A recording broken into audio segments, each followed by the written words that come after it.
私は今とってもワクワクしています。どうしたんですかいきなり。以前ちょこっと話したバンドルというアイテムがついに追加されるからよ。なんだそういうことですか。しかもカラフルに色をつけられる機能付き。これはぜひ全身にバンドルを貼り付けて街を歩いてみたい。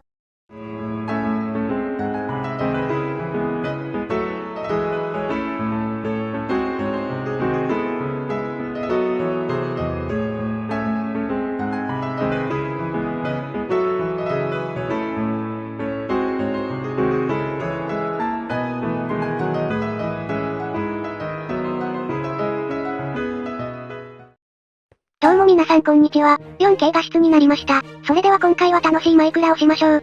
クリエイトモッドをやるって言いましたよね。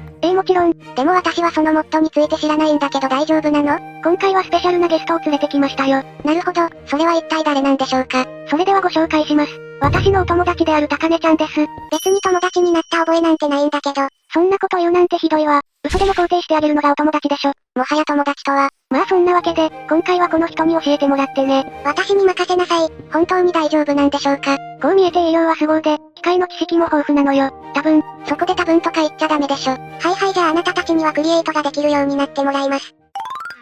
それではクリエイトモッドについて説明していきます。わーいパチパチパチ。やっぱりものづくりモッドですよね。その通り、クリエイトというのはものづくりができるモッドよ。もう少し詳しく言うと工業モッド。なんだか難しそうなやつよね。工業といっても少し昔の時代のように歯車で機械を作るモッドよ。歯車で機械を動かしていくの。じゃあ電気とか原子力とかは使わないタイプなんですね。そうね。主なエネルギー源は水車、風車、蒸気エンジンなどがあるわ。蒸気ってことは昔の機関車みたいな感じかしらね。そうそんな感じ。鉄道を作ることだってできるわ。なんとなく歯車のモッドだと分かったけど、具体的にどんな装置を作れるのかな？作れる装置は本当にたくさんあるけど、例えばケーキを自動で作る装置なんかがあるわ。そのケーキは歯に優しいのかしら？あとは全自動で木を植えて伐採する装置とか、鉄を生産する装置があります。バニラで作れるレッドストーン装置の進化版みたいな感じね。進化版とか言ったら急に怪しく感じるわ。なので、今回は全自動で鉄を作る装置を作っていきましょう。わざわざ穴掘りしなくても鉄が手に入るのね。これであの子も無職の仲間入りね。一体何のことですか？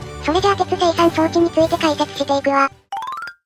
鉄を作ると言ってもどうするのさ。水素核融合するのを続けて作るとかなの？そんなことしたら地球ごと消滅します。そんな野蛮なことはしないわ。石の中にある鉄分を絞り出して作る感じよ。石ってその辺にある石のこと？そうね、実は普通の石の中にも少しだけ鉄が入っていて、クリエイトモッドはその鉄を取り出すことができるの。そんな仕様があるんですね。もう少し詳しく言うと、丸石を砕いて砂利にする。砂利をふるいにかけて鉄ナゲットを取り出す。取り出した鉄ナゲットをインゴット、ブロックに変換するっていう工程があるわ。随分と手間のかかる作業になりそうね。まあクリエイトはその辺を全自動でできるから一度作ればあとは楽よ。でも石は自分で掘らないといけないんじゃないの？そこで活用するのがマグマですよ。ああなるほど、マグマと水から無限に石を生産できるから掘らなくてもいいのね。クリエイトはブロック破壊も自動でできるから完全放置で鉄が手に入るってわけ。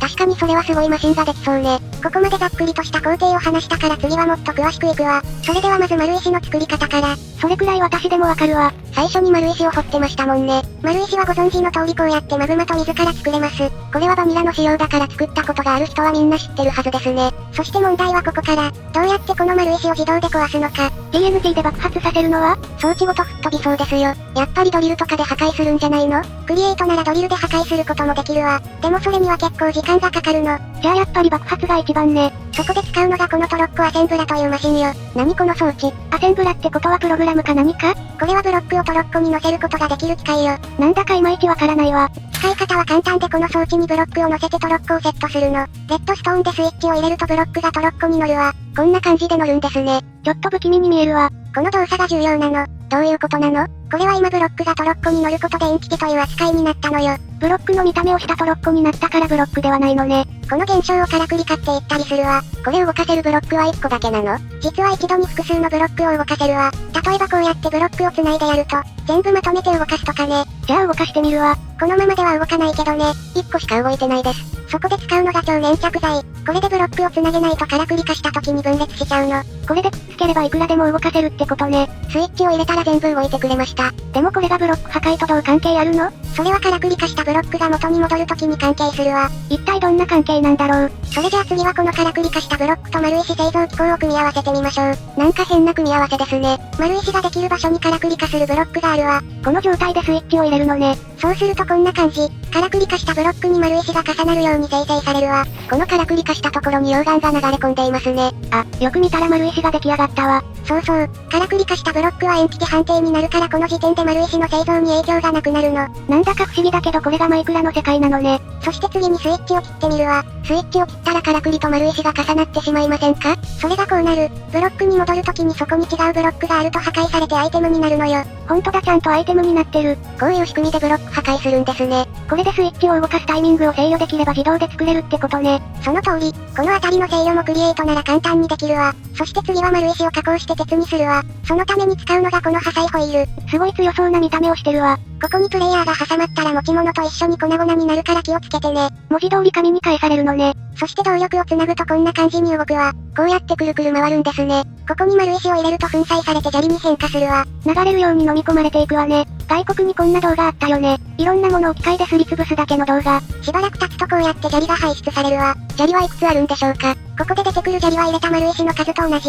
粉砕する過程で増えたり減ったりしないわ。わかりやすくていいわね。そして次はこのケース入りファンを使って砂利から鉄を取り出していくわ。よーく見ると中にプロペラがあるね。ファンの前に水を置いて流れないように鉄格子で止める。こうするとファンから湿った風が出てくるわ。なんでそれで鉄が出てくるのか不思議ね。じゃあここに砂利を投入すると鉄になるんですね。その通り、鉄の他に火打ち石も出てきます。火打ち石は捨ててもいいし何かに使ってもいい。村人に売りつければエメラルドにできるわ。特に使い道がないならそれがいいわ。やっぱりお金こそ最高。そんなこと言ってたら火打ち石が出てきましたよ。砂利は64個もあったのに火打ち石になったら少ないね。今回は鉄ナゲットが4個出てきたわ。確率は16分の1ってことね。これでも現実世界の鉱石よりたくさん取れるからね。そんなもんなのね。はい、まあこんな感じ。この流れを一つの機械に組み込めば鉄製造機の出来上がりよ。それじゃあ作っていきましょうよ。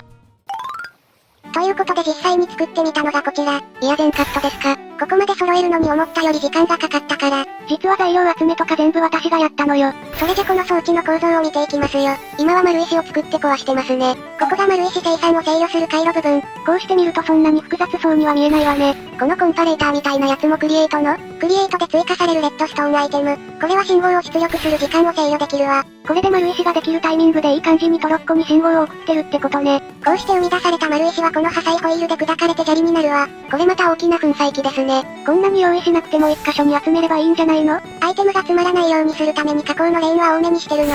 そしてここに砂利が落ちていくと。これはベルトコンベアで運んでいるの？その通り、こうして砂利たちは次の工程に運ばれていくわ。こんな感じで運ばれていって次はファンで風を浴びせます。ここに次々と流されて鉄に変身されていくと。この下にあるのは何なのかな？これはファンネル。アイテムを仕分けたり回収する装置よ。こうやって鉄と火打ち石を分別して鉄だけを次の工程に流してるわ。もし異物が混入したらどうなるの？その時は右側から排出されるから問題ないわ。ちゃんとその辺も考えているんですね。こうして出てきた鉄はここでインゴット。そして鉄ブロックへと変換されるの。なんでこのピストンだけでそれができるのか不思議ね。そこはマイクラのスーパーフィジカルということで、あまり気にしないでね。こうやって中から見ると自分がプレスされないかドキドキするわ。勝手に入らないでよ。この容器は小さいから大丈夫。こういうシーンがある映画って大体直前で止まるよね。何の話ですか？こうして最終的に鉄ブロックはこのチェストに収納されます。まあまあ溜まっているわね。稼働時間はそんなにないけどそれなりに溜まるわ。あと最後に見るのはこの動力の部分。そういえば風車で動くとか聞いたけどこれは何で動いているの？これの動力は地下にある。この地面の下に何があるのかな？これをずっと下がっていくと動力源があります。そこそこ深いところにあるのね。これは、水車ですか？その通り、これは64連水車よ。なんで64個も連結するの？